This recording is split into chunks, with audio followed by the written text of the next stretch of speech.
Good afternoon. Welcome to the Center for Disaster Philanthropy webinar, Nothing About Us Without Us, Disasters and Disabilities. On the screen right now is our title slide, which features 3 of the Sesame Workshop Muppets, and we appreciate them sharing this image with us for promotion. One is purple, one is green, and one is yellow. And the green puppet's sitting in a wheelchair, and we'll learn more about her later in this webinar. My name is Tanya Gulliver-Garcia, and I'm the Director of Learning and Partnerships at the Center for Disaster Philanthropy. My pronouns are she, her, hers. I'm a white, fat woman wearing purple glasses with pink and purple collar-length hair and a purplish shirt. I have a light green wall and a brown couch in the background. I am disabled, although my disabilities aren't always visible when I'm not using an assistive device. My work combines my practical, academic, and philanthropic understandings of disasters, and I'm a self-described disaster junkie. And if we go to the next slide, it has a picture of a young Black girl with braids and reddish pink glasses. She's standing in front of a painting of a strong Black woman, and 2 books about Black life are on a cabinet behind her. And the rest of the slide is a textual summary of what I'm about to say next.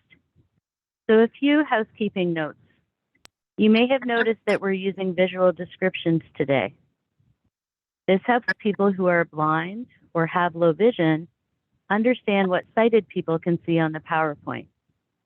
We also have ASL to English interpretation today. And I welcome our interpreters, Em and Elizabeth, and thank them for joining us. We also have closed captioning, and you can turn that on by clicking on closed captions or live transcript at the bottom of your screen. You can submit questions at any time using the Q&A box, and we'll answer them at the end of the panel presentation. When you leave the webinar, there'll also be a survey that we ask you to complete to help us better meet your needs. If you're on Twitter, we encourage you to use the hashtag CDP4Recovery. That's the letters CDP, the number 4, and the word recovery. And don't forget to follow us at Funds for Disaster. And again, that's the number 4, Funds for Disaster. And finally, we are recording this webinar, and it will be available on our website and our YouTube channel, and it will have more accurate captions next week. This next slide has the logos of our 4 co-sponsors, Alliance Magazine, Giving Compass, Peak Grantmaking, and United Philanthropy Forum. We thank them all for their support. Our land acknowledgement has this black and blue background of the Great Lakes, or blue and lighter gray, depending on your screen colors, and a description of what a land acknowledgement is. As we begin the webinar, CDP acknowledges that we are working from the stolen lands of the many original people. We recognize that Indigenous peoples have been displaced and disenfranchised from their land by the socioeconomic and cultural disaster of colonialism, as well as from disasters. We also acknowledge that when the U.S. was founded, there were exclusions and erasures of Indigenous knowledge about how to appropriately care for these lands, causing environmental destruction, which has had a significant impact on disaster risk.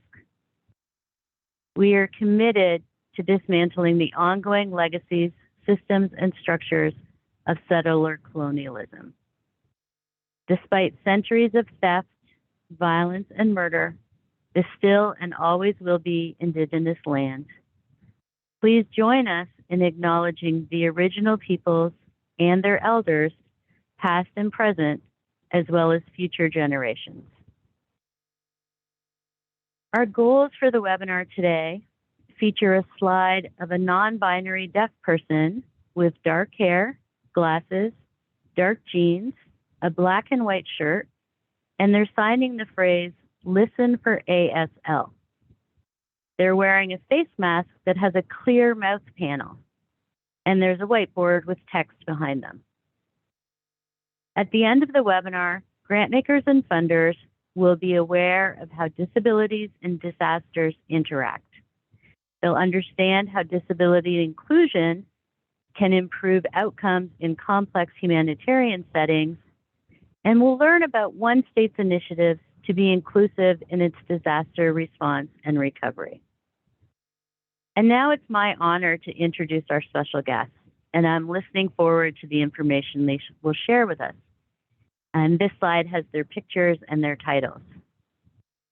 Louis Vance Taylor is the Chief of the Office of Access and Functional Needs at the California Governor's Office of Emergency Services, also known as Cal OES. Vance is responsible for ensuring the needs of individuals with disabilities and persons with access or functional needs are identified before, during, and after disasters and integrated into the state's emergency management systems.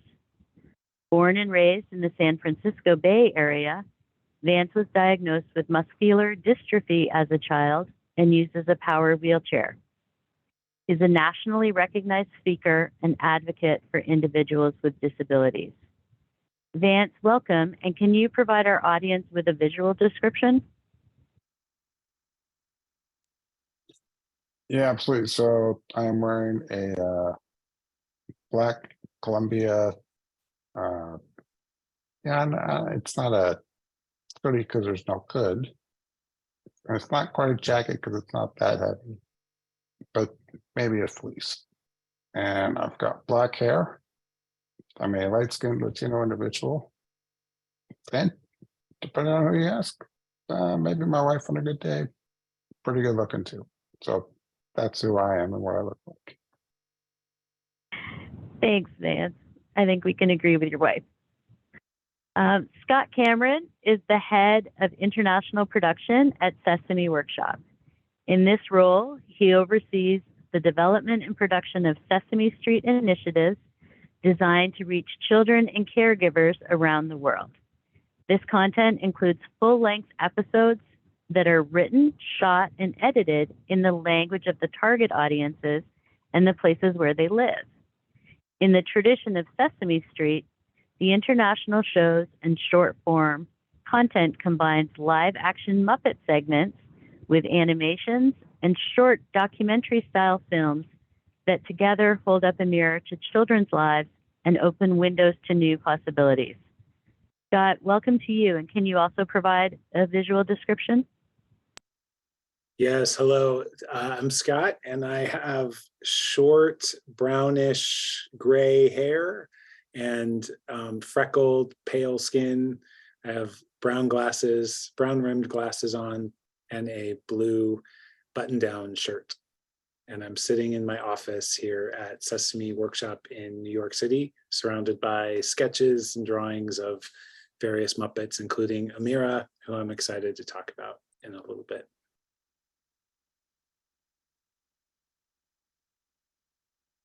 Thank you so much. And last but not least, Nikki Brown Booker is the program officer for the Disability Inclusion Fund at Borealis Philanthropy. As a person with a disability and a biracial woman, she has devoted her work to advancing rights at the intersection of disability justice and racial justice. Before joining Borealis, Nikki was the executive director of Easy Does It Emergency Services in Berkeley, providing assistance to individuals with disabilities and seniors experiencing an unforeseen crisis or a temporary lapse in their regular attendant care, transportation, or adaptive medical equipment. Nikki, over to you. Can you provide a visual description? Yes. Hi, everyone. I am a medium brown skinned woman wearing glasses with black curly hair. And I'm wearing a dress that has kind of a geometric design in orange and black. And my background is blurred. Thank you. So according to the World Health Organization, an estimated 1.3 billion people experience significant disabilities. That's about 1 in 6 people. And 1 in 4 in the US have some kind of disability. And we know that people with disabilities face many health inequities. And about 2.5 billion people need an assistive device. During a disaster, those challenges are exacerbated. So I want to start with our speakers. And Vance, I'm going to start with you. Can you give me an example of programming that you've implemented in California to assist people with disabilities during a disaster? Yeah, absolutely. Great question. And being that we're from California, we've got plenty of experience and opportunities to practice this. It's a very broad and diverse risk landscape. So a lot of disasters, really at any place in the state at any given time. Real quick, just on my slides, there's a photo. That's a small child, smiling, 8-year-old, a white boy with blonde hair in a wheelchair. He's got a red-black pillow that's beneath his chin and a rainbow blanket. I've also got a couple bullet points, and I'll cover those. So in terms of looking to implement things that are going to be of support, empowerment, or assistance to the disability community, we do that in partnership with the community. For us at Cal OES, it's really important not just that we identify what do people need before, during, or after disaster, but that we work with the community as we implement approaches to address those needs. So one of the things that we've really come up against in the state has to do with power, electrical power. We've had a lot of wildfires, and as a means to try and mitigate that, the investor-owned utility, the power companies, they take this approach where they de-energize a power line if it's sort of the perfect myriad of elements, right? It's hot, it's low humidity, and there's high wind. Their thinking is, we don't want something to happen to the power line. It falls, there's a spark, and it causes a wildfire. So to avoid that, we'll just turn off the power. But for people with disabilities that rely on power, let's say for a ventilator or assistive technologies or durable medical equipment, what that does is it shifts risk away from I'm going to die because of a wildfire, and it moves it to I'm going to die because I don't have power. And so working with the community, we were able to implement a really innovative program. And what we did is the investor-owned utilities put forward several $1 million. They were able to work through the California Foundation of Independent Living Centers, and they created what's called the Disability Disaster Access and Resource Program. So now, if you're in a high fire threat district, if you're impacted by the de-energization of these lines, and you have a disability that makes you power dependent, you can work through local independent living centers to get things like backup batteries. Also, you can get free transportation to hotels. You can get free hotel vouchers. You can get gas cards. You can also get funds to cover the cost of food that spoils or wastes. And essentially what the aim is to provide people with disabilities with the resources they need to be prepared in advance of a power outage, And then if there is this proactive de-energization, to ensure that they're able to go somewhere where they can receive power without having to pay out of pocket for those expenses. So it's been a real game changer for us. The other thing that we found is if you can be better prepared for a power outage that's caused by a proactive de-energization, you can also be better prepared for a power outage that comes as a result of a winter storm, right? You can be better prepared for any outage. And so by moving the preparedness needle, the disability community is being empowered to be better prepared before, during, and after all these events. So that's a program we like to point to. Thank you, Vance. I think that's a really great example of a very practical idea. And the little boy in your picture actually uses several powered devices, and hurricane season is always a little frightening for me with him. Nikki, I want to move to you. You're also in California, and as I said in your intro, you used to work with a frontline organization. What are the kinds of needs that you saw people with disabilities experiencing, and what was done in response? Hi, this is Nikki speaking. So, when I was working as the director of Easy Does It in Berkeley, our whole goal was to provide emergency services, and we, in fact, were first responders. And I really wanted to find out what the specific needs were for people with disabilities. So we conducted a survey with our clients.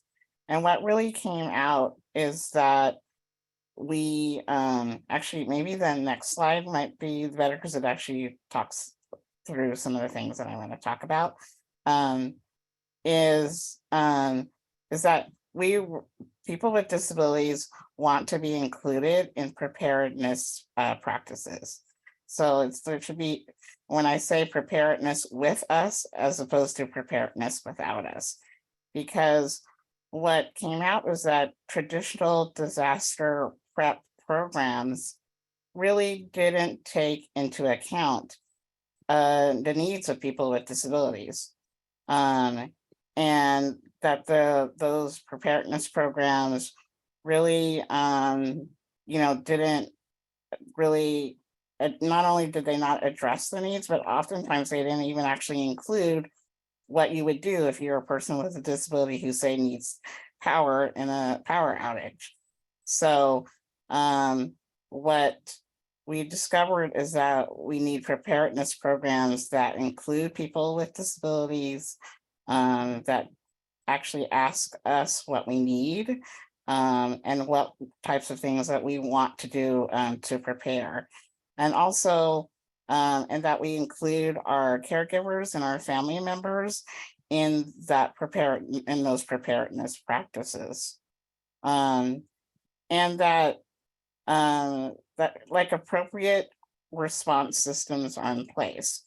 So, and what we found was things like when there were wildfires, there were no like actual systems in place and how to evacuate someone in say a wheelchair who needed to evacuate a wildfire, very quickly.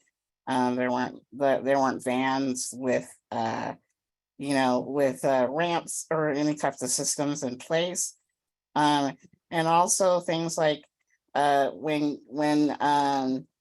police would go door to door to people's houses to, let's say, someone who is deaf may not actually hear the police knocking at their door, so they would not be evacuated or even get the notification. So really thinking about how we put appropriate response systems in place ahead of time, so that all people with all different types of disabilities would actually be able to respond, get themselves safe, and Also, another thing was after disasters were happening, like a lot of shelters didn't have, accessible beds. Sometimes shelters weren't even accessible at all. And so just like really thinking through all of those systems and taking into account of listening to people with disabilities as to what they need and how they can really be an agent in their own, have their own self-determination in what to do in an emergency situation.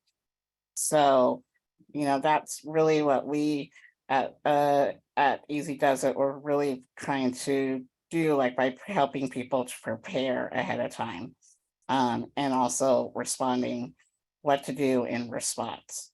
So many government systems are in place, but yet they're not really addressing the needs of people with disabilities. Thanks, Nikki. And I think the comment you made a couple times about the need to ask. It's so important to just ask people what they need rather than assuming that you know what they need. Exactly. So let's go back to your other slide. I think we got a bit of a sneak peek there. Tell us a little more about the Disability Inclusion Fund. What do you do? How does it work?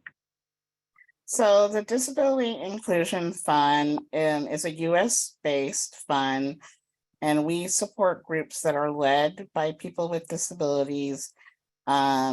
And we prioritize supporting organizations that are BIPOC, queer, and trans-led. And we are really trying to support grassroots and emergent groups who are often more likely to experience barriers to unrestricted funds. So all of our grants are grants that provide general operating support. So, which allows organizations to really use the money in a way that really they need, that supports them. We also are prioritizing groups that are strengthening the disability justice ecosystems across the country. And as we know, a lot of organizations in like the Midwest and the South are often left out of funding. And so we're specifically looking to support geographically focused organizations in different parts of the country that don't traditionally get funding. Specifically, we're really trying to look for groups like in the South and Midwest. We also are supporting groups who are really about leading power building strategies and like civic engagement, advocacy, organizing, policy, and arts and narrative change.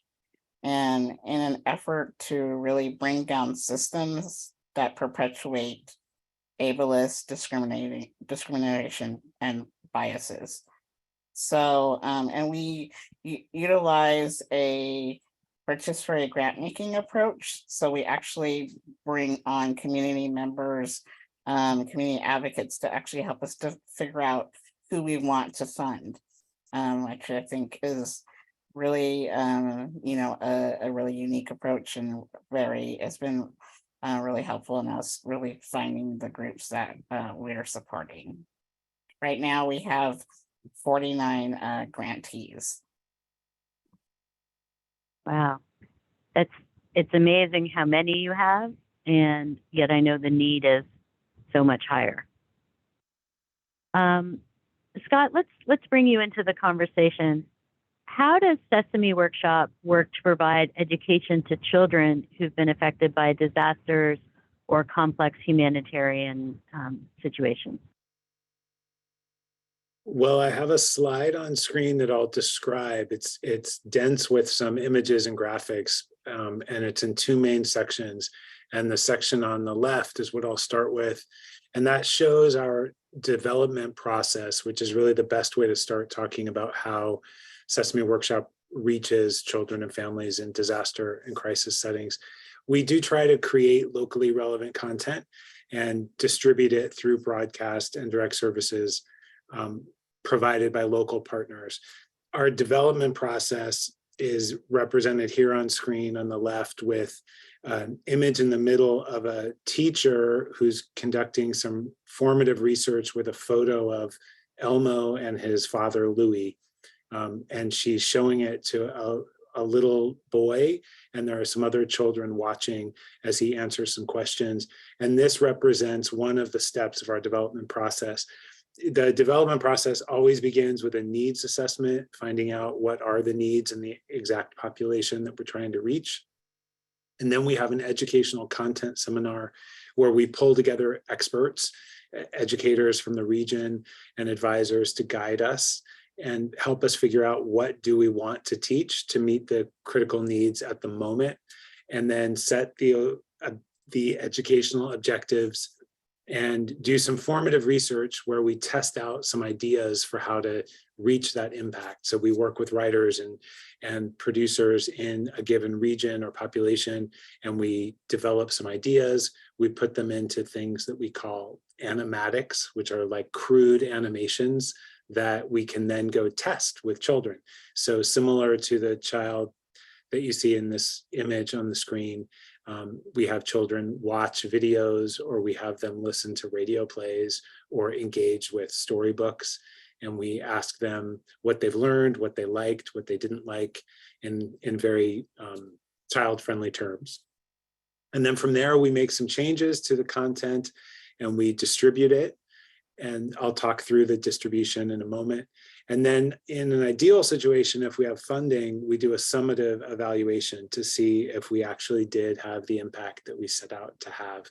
And then that usually goes back to, this is a circle on the screen. So it's a cycle where after a summative evaluation, let's say we want to do a new batch of content, we go back to a needs assessment to make sure that what we're planning to do again is going to meet the needs.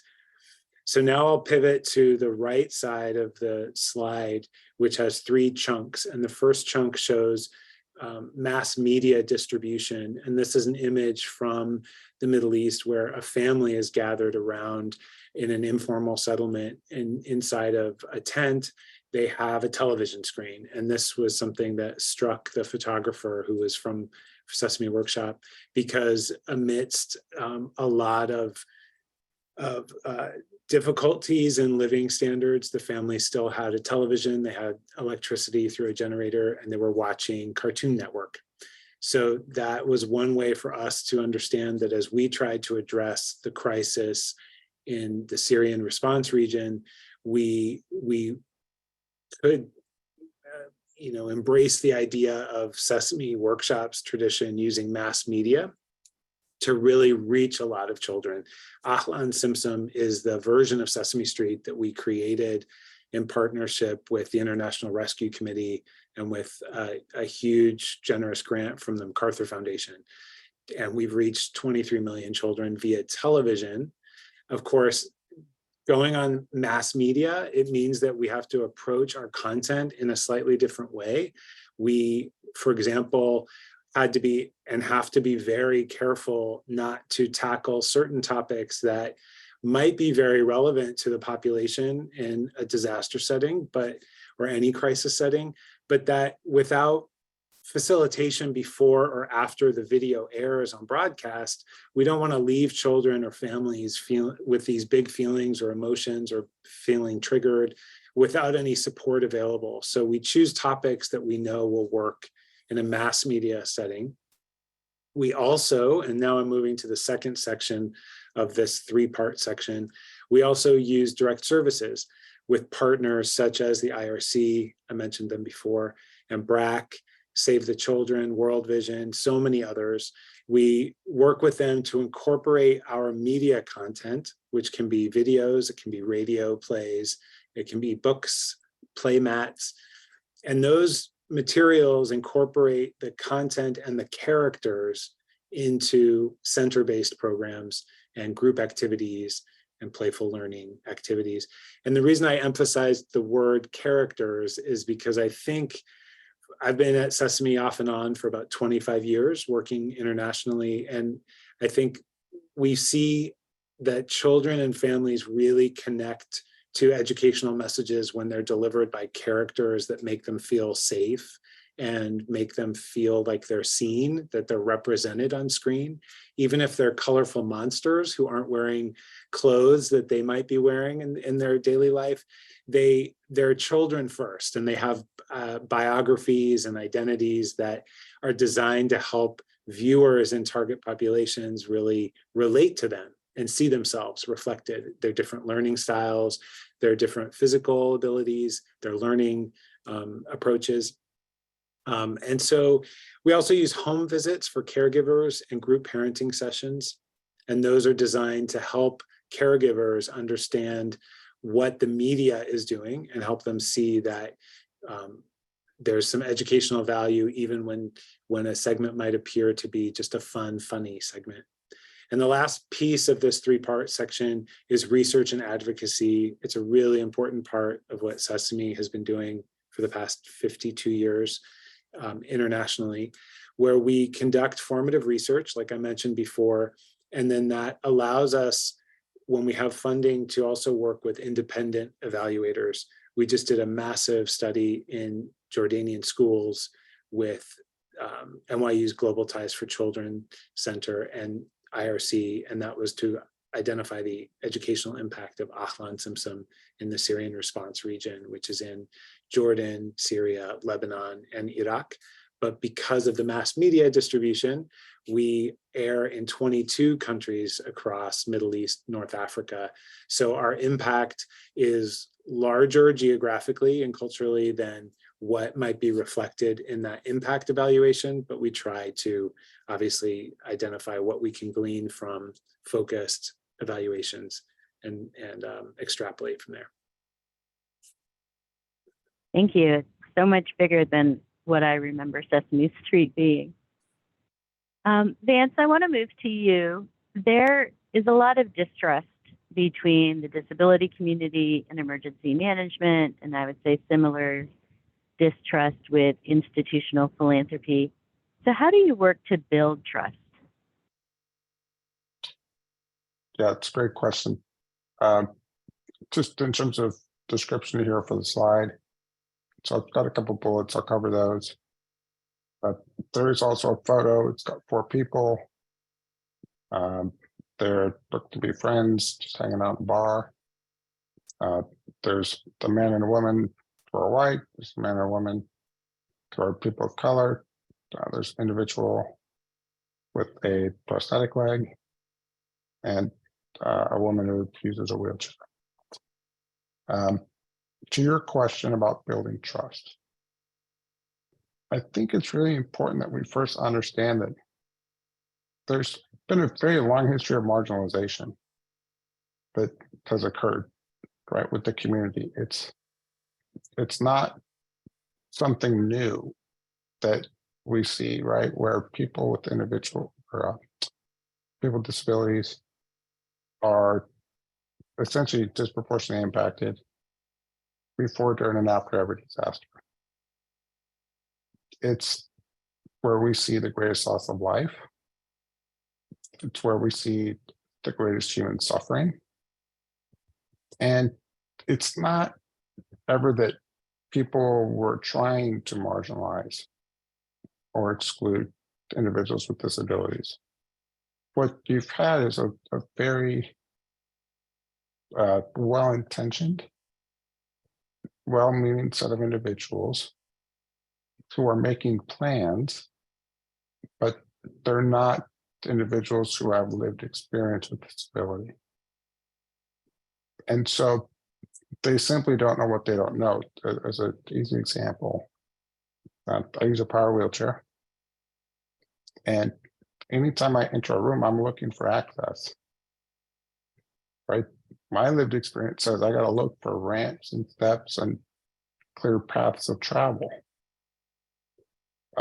So whether it's a birthday party or a work meeting or church or whatever it is, I'm even at a subconscious level scanning for access.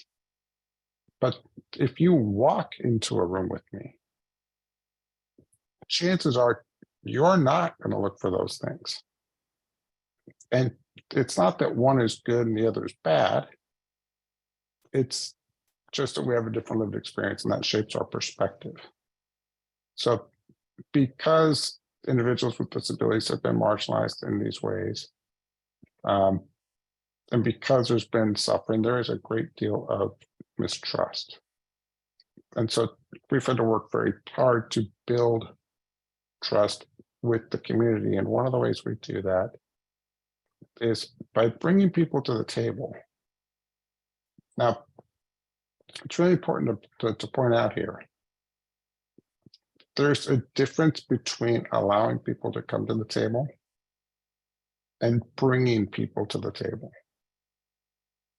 So when we look around, and then we need to be thinking about who's not here. And then we need to, once identified, go out and bring those individuals to the table.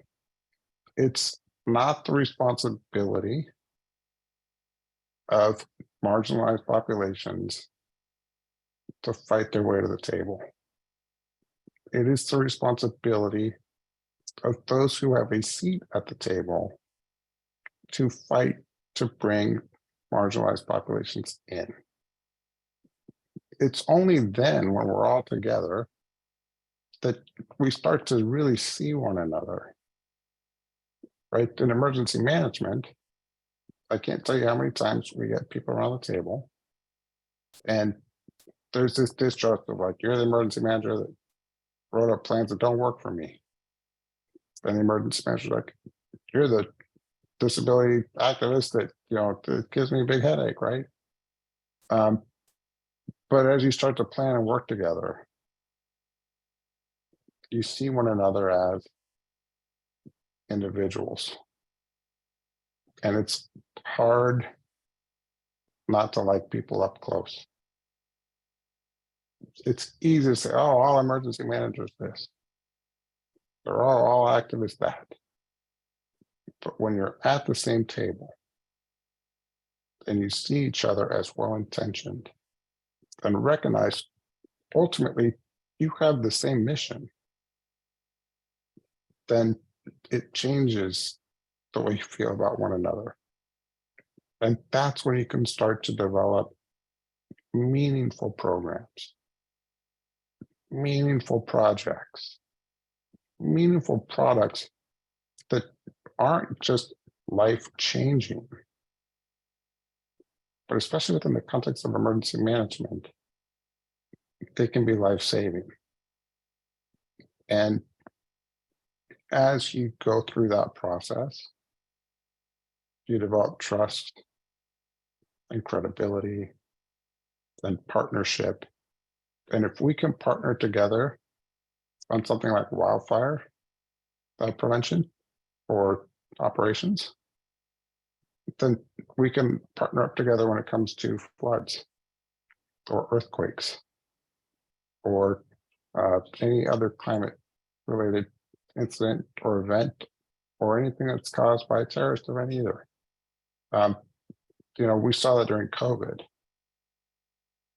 So much of the great work that we were able to do came about because we had built trust working together on these other incidents and other events. So that's really where it starts, is bring people to the table, see one another, and then essentially go forth and do good things. I think that bring concept of bringing people to the table is so important. Scott, I want to move back to you for a couple questions. When you're building education with children with disabilities, especially internationally, what are the different issues you need to take into account? Excellent question. And we have a slide that has a bunch of text on the left side and then some more text with some images on the right side. So I will start with reading through and talking about the text part before I describe those photos. Our model at Sesame Workshop for content creation is designed to make sure that we have a cross-section of experts in advising the creation at all of the stages. And earlier when I mentioned the seminars and the workshops where we bring experts together, I mentioned that we have educational advisors. We also have advisors beyond early childhood education specialists. We have worked with art therapists. There's a really fantastic group in Beirut who helped us with the Middle East, Northern African version of Sesame Street. They're art therapists who specialize in helping children and families who've gone through trauma in crisis contexts. We work with play therapists, sign language experts, disability advisors, child psychologists, language experts. Oftentimes we're working in contexts where we have to deliver content in multiple languages. And that sometimes means dubbing content, and sometimes it means making different versions with children speaking their own native language. And then we have advisors in gender equity and inclusion. And there are others, but I wanted to keep the list semi-short.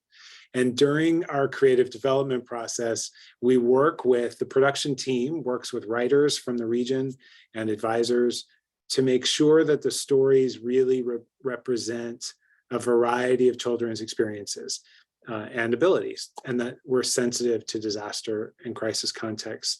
So one quick example is generally in children's media, when you're dealing with content for preschoolers, food is a really common go-to.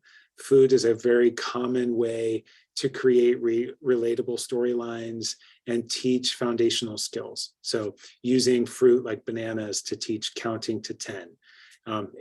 Food is something that everyone interacts with multiple times a day.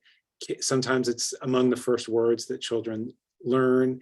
And so food, generally, when you're watching kids shows, you're going to see a lot of food in the context.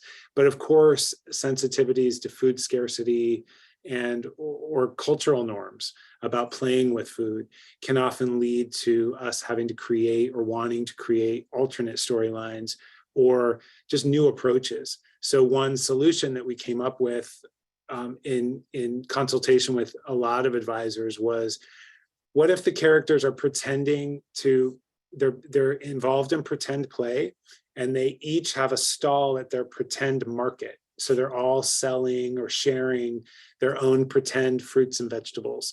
And they have cardboard or paper bananas and pineapples and mangoes, and that's the substitute. And so if there's some silliness involved, if Cookie Monster comes along and noms some of the pretend bananas, it feels a little less wasteful, or a lot less wasteful, hopefully, more sensitive. Part of Cookie Monster's gestalt and vibe is that when he eats, crumbs fall out of his mouth. If he's eating cookies, crumbs fall out of his mouth. That isn't a sensitive way to approach food scarcity. So we try to find other solutions where we can. I'm going to pivot to a different topic, sign language in Sesame Workshop content. And so the right side of the screen here shows some examples from two of our productions of Sesame Streets around the world. The first is Takalani Sesame, which is our South African version that started about 22 years ago. So it's a long-running version of Sesame Street that is produced in South Africa. And it is aired 5 days a week. And each day it's in a different national language. South Africa has more than 5 national languages, but we chose 5 in consultation with experts and the broadcaster. And so on a Monday, you might get South African English. On a Tuesday, you might get isiZulu, etc. And in that way, we're able to have content that is in 5 different languages. But we also know that sign language is another language that often gets ignored in media and in crisis contexts and in disasters. Obviously, if children can see themselves reflected on screen signing, it's even more powerful because they may not be able to be going to school. They may not have any predictable structure to their day. So it's really important for us to try to do that when we can. What we've done here in these 2 images you see, in one image, you see a woman, a Black woman from South Africa with one of our pink characters, Zuzu, and she is signing with Zuzu to some other friends. She's interpreting what Zuzu is saying, and then she's communicating to a friend. And then in the other image, we have a sign language interpreter in the lower right corner of the screen, and she is superimposed over the episode. So most of the screen is dedicated to seeing what's happening in the episode of Takalani Sesame. There's a Muppet with a helmet because he's learning how to roller skate. The sign language interpreter is in a 3/4 body image at the bottom of the screen. So we're seeing her from about the thighs up. So she's able to use her full arm expression, and obviously we see her face, and she's able to sign. These are two approaches that we took, and then we wanted to try to test them to find out, how do they work? Are children who do engage with sign language able to see it clearly enough with a small person in the lower right corner? And alternatively, are children who do not know or who aren't familiar with sign language, are they distracted by it in the lower right corner? Because that is sometimes the big impediment to standardizing and normalizing, incorporating sign language into episodes. Meaning broadcasters or funders might say, usually broadcasters might say, well, we understand it's important to have sign language on screen, but most of our audience doesn't know sign language. And so if it's distracting to most kids who are watching, we don't want to turn them off, for example. I'm paraphrasing, and it sounds more crass than it's usually communicated. But so we want to probe that and test that. And if we can show that, in fact, it's not distracting and there are benefits to exposing all children to sign language, then that feels like a really big win and big impact for us. So that's something we're still trying to find funding for. Honestly, oftentimes in disaster and crisis contexts, finding funding for things like using sign language in our content is something that doesn't always make it to the top of the list for what funders are willing to fund. Media already is a little bit out of the norm when we're talking about disaster and crisis contexts, just because there are so many pressing needs like food and shelter and accessibility to bathrooms. So it's a struggle that we're trying to solve for. It comes down to money oftentimes. And then on the bottom of the screen, you can see from Ahlan Simsim, there's a Sesame Street sign in Arabic saying Ahlan Simsim.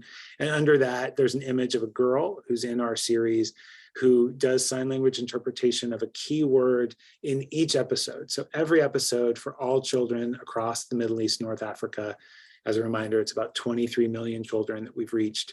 Each episode includes a segment featuring this girl teaching how to sign a new word. And these segments are among the most popular segments for all children who watch. We're in season 7 now, and we keep finding that it's very, very effective. That's great. And I have one more question for each of you, but we are getting close to the top. So I'm going to ask each person to go fairly quickly. So Scott, your next question is about Ameera, who is our inspiration for this webinar, really. So can you tell me more about Ameera and her incorporation into Sesame? Sure, and I apologize. I should have spent more time on this slide than any other probably, but Ameera is a relatively new addition to the Sesame Workshop universe of characters. She is an 8-year-old girl. On screen, what you can see is a variety of illustrations showing her development. But before I describe those, I'll first describe her full personality and biography. Is that she's an 8-year-old. She loves to make you laugh. She considers herself a comedian, and she likes to make wordplay and funny observations about the world around her. She's very playful. She knows a lot about science, and she likes mentoring younger kids in the cast, younger Muppets, to help them learn about STEM. Our advisors suggested, when we wanted to develop Ameera for the Rohingya context, as well as for the Middle East and other regions around the world where we know a lot of children who use wheelchairs and crutches do not have access to formal education, our advisors suggested that we develop Ameera so that she uses crutches and a wheelchair. So her movements are based on an 8-year-old girl with a spinal cord injury, and we had advisors review early animation designs. And so on the left side of the screen, you can see Ameera in her wheelchair and in crutches. Those were our very first attempt from illustrators. And then we worked with advisors to make sure that we modified the wheelchair design, made the wheels smaller, made it snugger, tighter fit for her. And then we developed her into a Muppet, a real furry Muppet in her chair. And I'll quickly add that we worked really hard with advisors to get her wheelchair right, but we did have a lot of discussion around what getting it right means. And there was real disagreement and some differing points of views. One strong point of view is that Ameera's chair design would be a design that was very appropriate for her body size, and that would be motorized. It would have a low backrest, no armrests, and tucked in foot plates. However, when we looked at the available wheelchairs in the context for which we were making this content, advisors then said, actually, those are not the wheelchairs that we have available to us and that children are using. We think it's more important to hold up a mirror to children's lived experiences and have the wheelchair be the one that most children will use and give them a sense of pride in showing Ameera using that wheelchair. Other advisors, as I said, actually, let's be aspirational. Let's not hold up a mirror. Let's open a window to other possibilities and let's lead the way. And it's something we've discussed a lot about. You can go online and see that we've written articles and op-eds about it. But Ameera, I will say my final thing about Ameera is that in all of our recent testing of Ameera's appeal and effectiveness inside of episodes, Ameera has emerged as a very, very popular character for all children. So she seems to be being a great representative for girls and boys like her. Thank you. Well, she's certainly an inspiration for us. Vance, I want to go back to you for a final question. Nothing about us without us is a disability slogan and part of our webinar title. What do funders and government officials need to think about to make sure they're including people with disabilities in the planning and response? Yeah, so I'll start just by saying there's a few bullets. I'll cover those. By way of description, there's a photo on my slide. It's a family of three dressed in winter gear. They're playing sledge hockey on a ice rink. The son has autism, and the mom has physical disability. And in terms of the question itself, it's a really good one.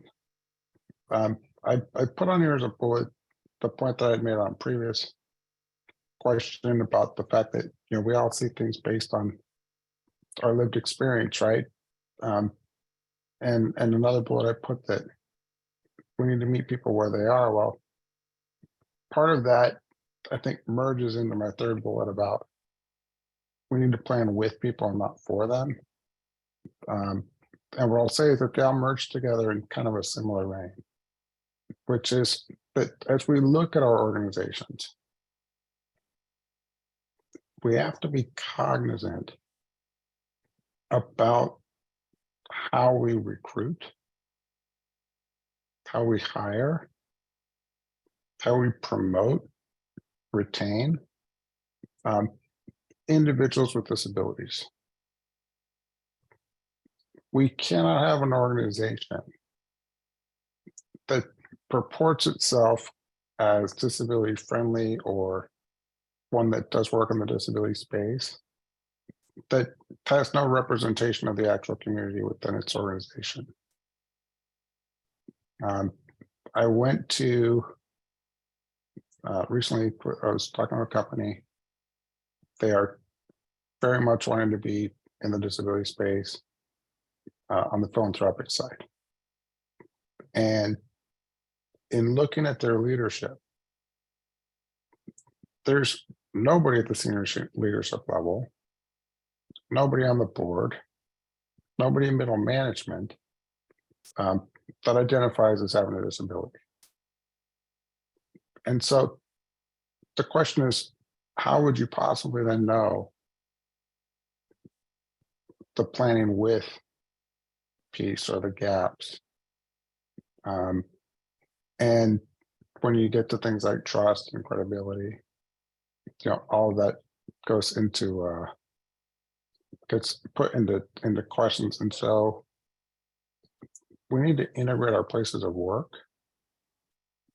And for so long I've heard, well, it's hard to do the outreach, it's hard to find people with disabilities to bring in. And that's not valid. The fact is there are no hard to reach communities. There is sometimes this mentality we have that I've got a box, I've got a way of doing things. It's the way we've always done things. And if I'm stuck in that way, then sure, I can't expect that I can suddenly reach new audiences or that I can reach new people. But the challenge isn't how do we reach people, right? The challenge is how do we avoid getting stuck in our traditional ways? How can we be innovative? How can we be more inclusive? I love when Scott was talking about Ameera, that based on his brief kind of description there, you didn't get the sense that it was a bunch of individuals without disabilities that came up with all of this, right? He talked very specifically about the details and the considerations. He talked about feedback from the community, not just a person with a disability, but people and the community. And it's going through that process that enable them to get it right. When you go through an integrated process, you develop better outcomes. On the emergency management side, I can deploy to any impact area in the state and tell you in very short order, based on what I'm seeing with the response, whether or not that community has gone through an integrated planning process. It used to be the case that we would say, work with the community because it's the right thing to do. But more and more, we've got case study after case study after case study that shows that when you go through an integrated planning process, the response is better. Fewer people die, human suffering goes down, and the recovery process is more efficient. So it saves time, money, and lives. That's better than just do it because it's the right thing to do. So that's not what Nothing About Us Without Us means to me, and those are the tidbits I'd put out there as advice. Thanks, Vance. Nikki, I'm going to wrap up with you, and then we'll just share some lessons, and we'll probably go a few minutes over the end of the hour, but I think this conversation is worth it. So, Nikki, tell me about your advice for funders. That's our primary audience on this call, and we have a lot of funders. How can they think about what should they be doing to support the intersection of disabilities and disasters and funding? Such a great question. This is Nikki speaking. So, climate change is real, right? We all know climate change is real. No matter how some people want to say that it isn't, it actually is a real thing. And I feel like funders need to really think about funding organizations that are focused on fighting climate change and taking into consideration how climate change affects people with disabilities. and funding organizations that are actually working at both of those intersections. The Disability Inclusion Fund, we have a grantee that we work with, Partnership for Inclusive Disaster Strategies. And they're really on the front line of this, not only disaster response, but also disaster preparedness.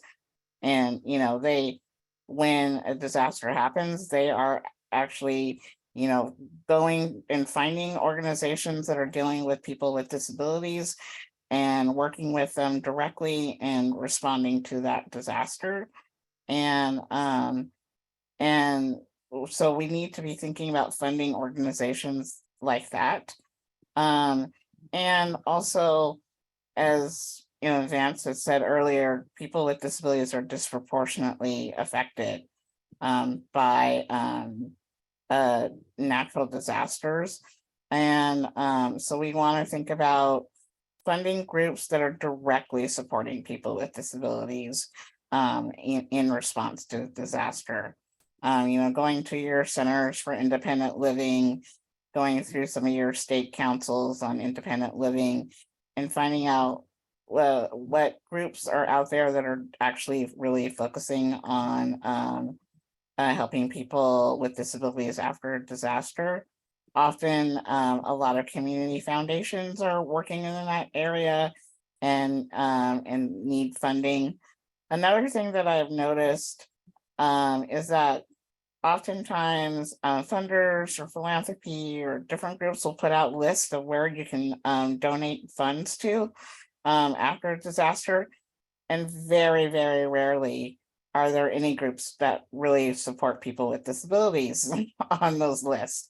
So if you're going to put out a list of where to, make donations to, actually do the work and find groups that support people with disabilities.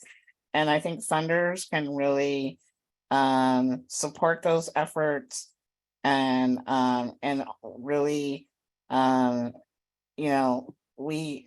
we're so often called on to, to help communities after a disaster has happened, and that disasters don't just happen like in the immediate couple of weeks after. There are long-term impacts, and that funders should look for organizations that are working on some of those long-term impacts, as well as groups that are working with people with disabilities on disaster preparedness. Thank you. And a couple of people have asked for the name again. It's Partnership for Inclusive Disaster Strategies. They're almost always on our disaster list that we send out. And one of the things I think, Nikki, that's so important about them is that they're also working with and highlighting those organizations that are led by people with disasters that are on the ground. Absolutely. I mean, I really want to emphasize what Vance was saying. You really need people with disabilities at your tables and really giving their input on at every level. Absolutely. So we are over time. We are wrapping up. I really want to thank Vance and Scott and Nikki, as well as Elizabeth and Em, our interpreters. These are my final steps and recommendations, and I think our speakers have emphasized them. Disability inclusion means identifying the issues in advance. So plan ahead, prevention saves lives. And this also means all kinds of disabilities, and we tried to show that in our slides today: physical, emotional, behavioral, intellectual, developmental, and sensory impaired disorders. People with disabilities are people first. Recognize that a person is not their disability and that it doesn't prevent them from having an active voice in planning or relief or recovery. And then, as we just mentioned, fund disability-led organizations. Who are the organizations that are led by people with that lived experience of a disability? So you can find lots more information on CDP's website. I encourage you to visit disasterphilanthropy.org to get information that you might need. We have a couple more webinars coming up, and you can find those on our website. And then if you have any questions about today's webinar, please feel free to reach out to me at tanya.gulliver-garcia@disasterphilanthropy.org. And I appreciate you sticking with us through this. Again, thank you to our sponsors, our speakers, and our interpreters. And we'll see you hopefully next month. Bye, everyone.